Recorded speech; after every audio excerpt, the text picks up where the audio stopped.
and with artificial intelligence we are summoning the demon. Hadouken!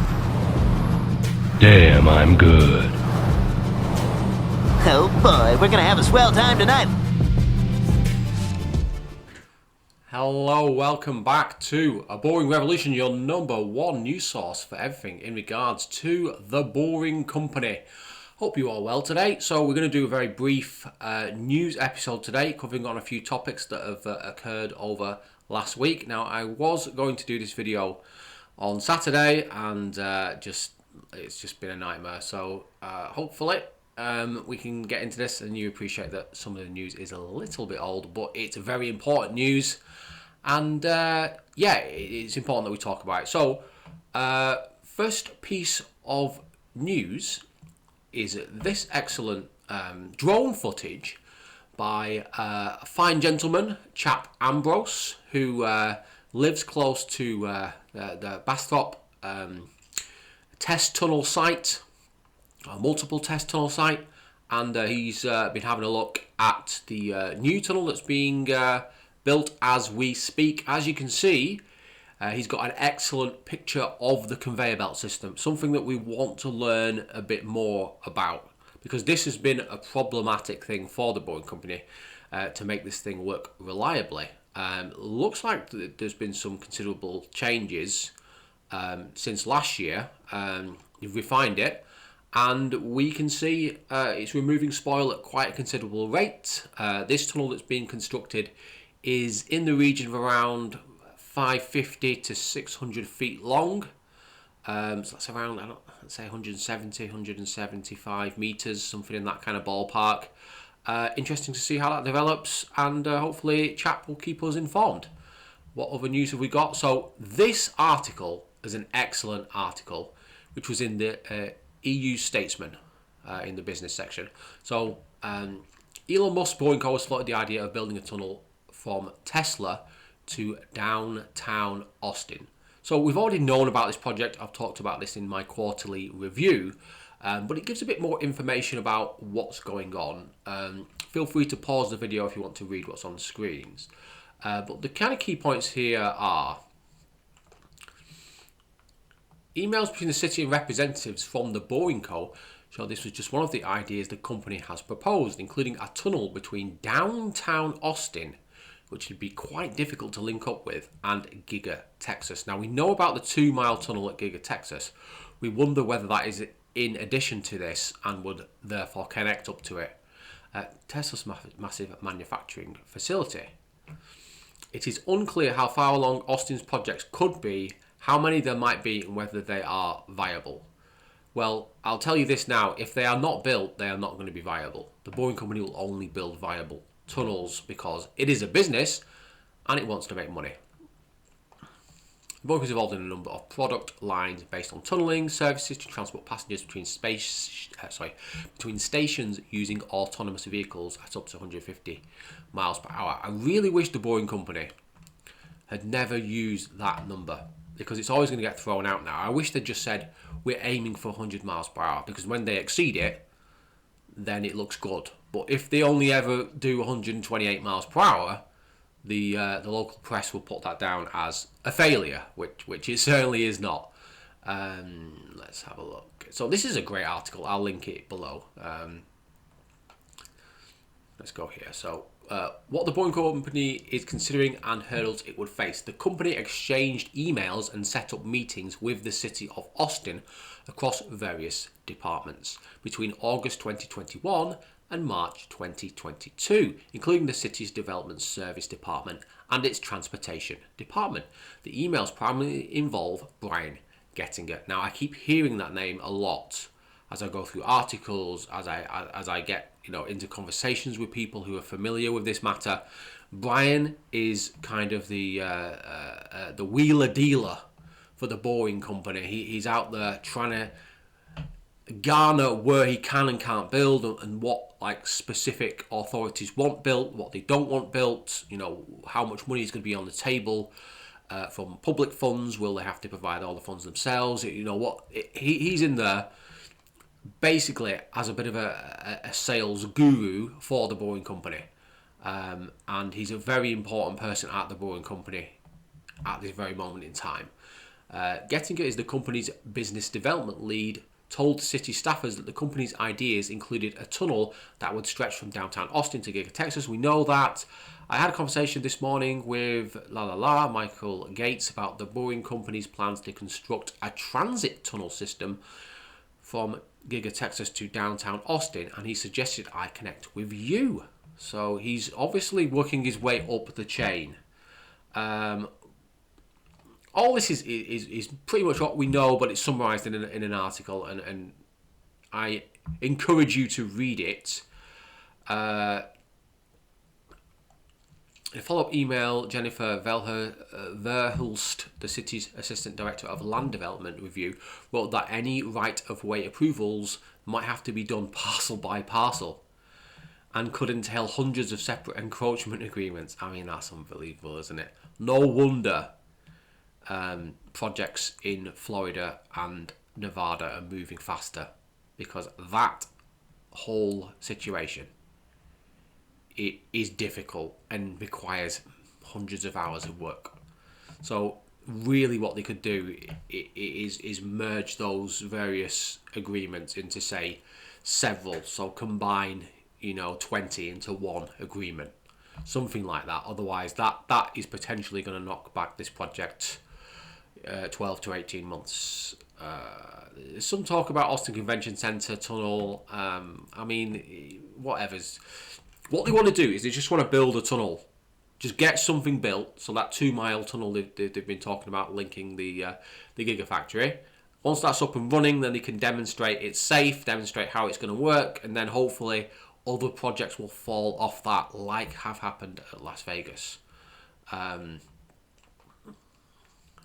have a look. So it talks about, blah, blah, blah. Boeing Company has approached lots and lots of different people asking if it can do things. And then obviously things have not been as easy as the Boeing Company have liked. And ultimately, you take the path of least resistance. And that has led the Boeing Company down towards Florida, Nevada, and the various projects there. The Boeing Company is always going to do what's easiest, because it's a small company. It can't do like 18 different tunnels at the same time. At the moment, it could probably do 2, maybe 3 tunnels, concurrently. So it's going to go where it's going to be easiest for them, and there's the highest probability of them making money. So here we go. A few projects have actually started. The reason being is that they don't have the finances to start multiple projects at the same time, so they're just trying to find what's easiest for them. A number of projects have been scrapped at various stages of development.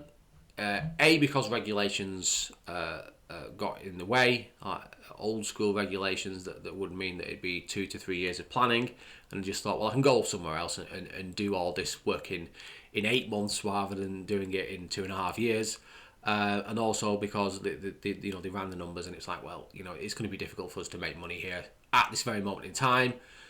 So we're going to pass and go and work on other projects. So there you go. It's kind of a mixed article, this. A little bit of positive, mainly sort of negative, but that's cool. Okay, so in some other news, I found this quite interesting. So this is on the Zelaros website. Hyperloop companies have joined forces to launch the first international Hyperloop association. Hyperloop has not been very successful over the last 3 to 4 years. They've been raising less money. It seems like a lot of projects are just falling by the wayside. And all these various startups have come to the obvious conclusion. The obvious conclusion is this: they can't all individually develop their own different pieces of technology and then hope at some point in time that they can stitch it all together. It's just, the expenses involved would be excessive. So what they need to do is come together and agree on a set of standards and work together. Ultimately, what this will result in is, instead of having 7 companies, we probably will see this stripped down to maybe 3, possibly even 2 companies as they merge together. And we'll ultimately see maybe 1, maybe 2 different standards for different parts of the world. Hopefully 1 standard. And that will significantly reduce costs. So the Hyperloop is a new high-speed transportation system. We know that. Blah, blah, blah. here we go. So here's the important bit. The Hyperloop Association aims to stimulate the development and growth of this emerging new transportation market, participate and support institutes in collaborating with government and regulatory agencies on transportation policy making, acting as a united entity representing the Hyperloop industry. The newly formed association's main goals will be serve as the point of entry for the sector, positioning itself as the go-to organisation for all Hyperloop-related matters, represent, advocate for, elevate and defend its members' interests in all Hyperloop endeavours, leverage its expertise to provide guidance and insights to decision makers and stakeholders on Hyperloop and associated topics. What this will ultimately do is push forward Hyperloop and cause the amalgamation of these various companies, because it's too divided at the moment. There's too many companies. There's too many different ideas of how to do it. There's too many different construction methods. It's just not viable. Just a quick matter as well. Hyperloop is very, very difficult. It's going to be very, very expensive to build, say, a 100-mile system. Very expensive. And it only really makes sense when you're talking about, 80, 90, 100 miles, 150 miles. It only makes sense when you're building those kinds of distances. I think that Hyperloop is 10, 15 years away, maybe more. I think I'm being optimistic with 15. There's just too many other good alternatives that cost less. The problem is Hyperloop costs too much. People tell you it's going to be cheaper, but you can build high-speed rail for 20% less money per mile. You could probably build a maglev system, maybe 10 to 15% more, so more per mile, and you get much. So the question is to people that are thinking about doing projects like this is why don't I just build a maglev system and I can do 340 miles per hour with a maglev system, and people are hardly going to complain about getting from A to B at 320, 340 miles an hour. In relation to Hyperloop, which is probably going to be closer to 500 miles per hour when they actually finally get a working system. So it would cost probably almost the same as a maglev, I think, when they do the first one. I think over time they get the cost down, but it's going to take them a long, long time. It's going to take them maybe a decade to get the costs down to a suitable level. Okay, final piece of news. Clark County posted this, and it was on the Boring Company site. As you can see, we have some pictures inside the tunnel. As I keep saying, these tunnels are so safe that they have suffered 0 fires, 0 accidents, 0 incidents, and zero near misses in the last 3 years of operation at the Las Vegas Convention Center. Those facts tell you one thing: this is very, very safe. And just to improve safety, they run drills like this with firefighters. As you can see, the tunnels are well lit. There's plenty of access. And another thing that I've noticed specifically in this picture here, hopefully it'll let me log in, prefabricated concrete road deck has been installed. So one of my pet hates about the Boring Company projects in the past was they were using asphalt, and now they've gone for this system, which is much, much better. Hopefully they pour a nice screed on top of there, and that would make me very, very happy. Okay guys, hope you enjoyed that news. Hope you learned something, and hopefully you'll come back for some more videos. Thanks to all my Patreons. Please like and subscribe. If you didn't like the video, dislike it and tell me in the comments why you hated it, and I'll try and help re-educate you. Okay guys, remember, don't be boring. I'll see you on the next video. Take care now. Goodbye. Hail to the king, baby. Winner, winner, sheen dinner. Dead or alive, you are coming with me.